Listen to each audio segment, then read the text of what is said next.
sempat dihapuskan sebagai syarat bagi pelaku perjalanan dalam negeri antigen dan tes PCR kembali diberlakukan.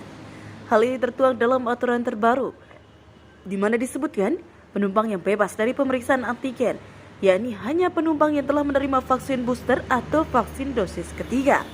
Asisten 3 Setda Provinsi NTB Nurhandini Eka Dewi mengatakan sesuai Mendagri, ketentuan terbaru terkait pelaku perjalanan menetapkan bagi pelaku perjalanan yang baru menerima vaksin dosis pertama harus menunjukkan hasil negatif PCR sebagai syarat perjalanan.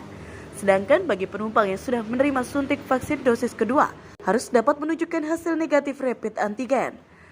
Sedangkan sebut Eka untuk masyarakat yang sudah menerima vaksinasi booster maka tidak diwajibkan melakukan pemeriksaan antigen atau PCR.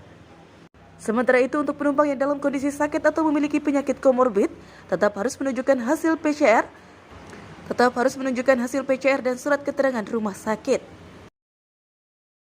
Ketua BNPB, Kepala BNPB. Jadi di sana untuk PPDN untuk vaksin ketiga dosis booster tidak wajib menunjukkan hasil tes negatif tes RT-PCR. Yang telah mendapatkan vaksinasi dosis kedua wajib menunjukkan hasil negatif rapid test antigen yang sampelnya diambil dalam waktu 1 kali 24 jam atau PCR yang 3 kali 24 jam. Kemudian dosis pertama sama. Dosis pertama wajib RT-PCR.